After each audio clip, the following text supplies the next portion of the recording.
Scrappy friends, it is Jess here from the Scrappy Sisters, and thank you for joining me today. I am working with the You Rock crate paper collection today, and I've had this collection is quite old now. I don't even think you can get it anymore, but it's one of my favorites, and I have quite a bit of it left. But today I just felt like being weird and playing with only the branding strips from the 6x6 paper pad. I still have 12 by 12 bits of paper. I still have most of the 6x6 paper pad, but I pulled it all apart and took out all the branding strips. I know, I'm crazy. And I put them all in sort of rainbow order, or as order-ish as I could.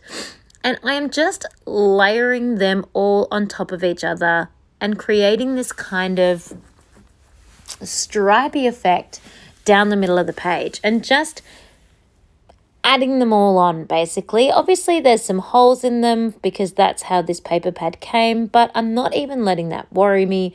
I'm just piling it all together.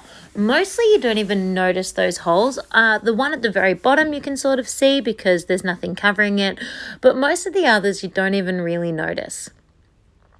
So I'm just going to pile all these on together. This does take a little bit of time, but because it makes the background so busy, there's not much more embellishing that needs to be done.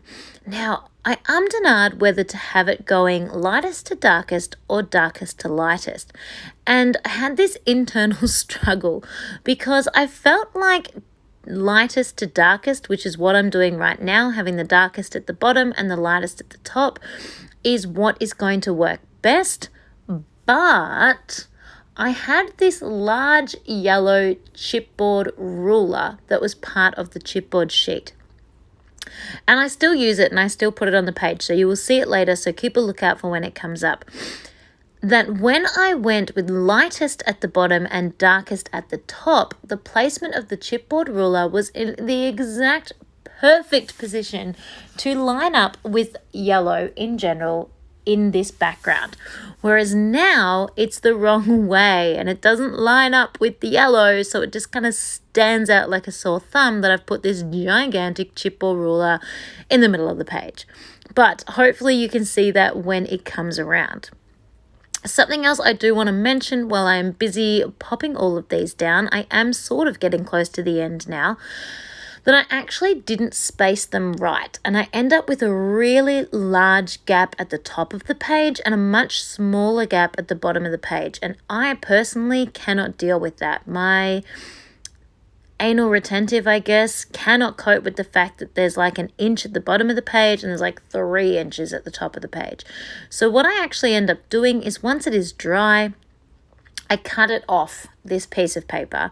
I cut the whole background, all those stripes off this white piece of paper, and I glue it on a new one. Yeah, I know, I'm completely nuts, but it means it's glued right in the center, and I feel much happier with that process. That makes me feel better knowing that it is glued right in the center. So do forgive me for being so crazy. I also off screen add some stitching. So I add some straight line stitching through each, not every single one, but randomly through some of the branding strips. And I also add a few zigzags every now and then too, which you would definitely be able to catch in the close-up photographs. But I don't include the sewing machine process in my video because it's a bit long and a bit boring to watch the top of a sewing machine. So I will just warn you that in a moment I am going to jump screen because I'm just about to stick my last strip down, and I have cut this all out, glued it on a new piece of paper so it's center, and added stitching. So all that has been done in that blink of an eye.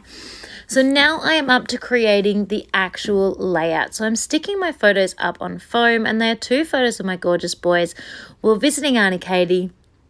And as we were leaving, these 2 beautiful boys found, in inverted commas, sorry Auntie Katie, some apples growing on Auntie Katie's apple tree. Now, I do genuinely think Thomas's apple was on the ground, but I'm pretty sure Jack's was still attached to the tree.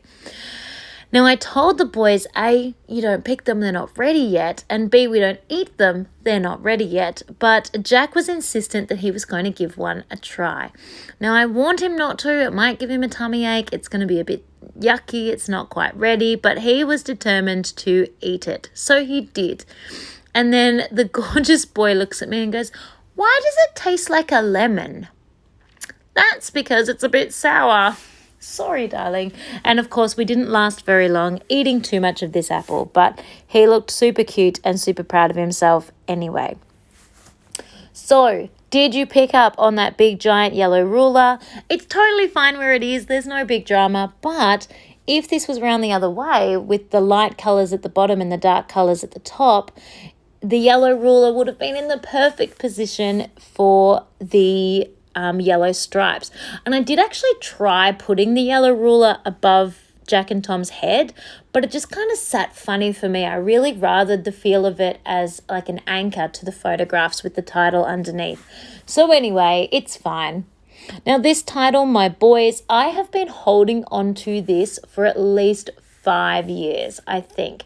These were one of the first stickers that I ever received. Katie gave them to me at some stage in the game, and I've used every single scrap of them. Because these are chipboard, I doctored these to the high heaven, and I glued my doctored thickers together so that they would stay, and they held together for this amount of time, for years and years to come.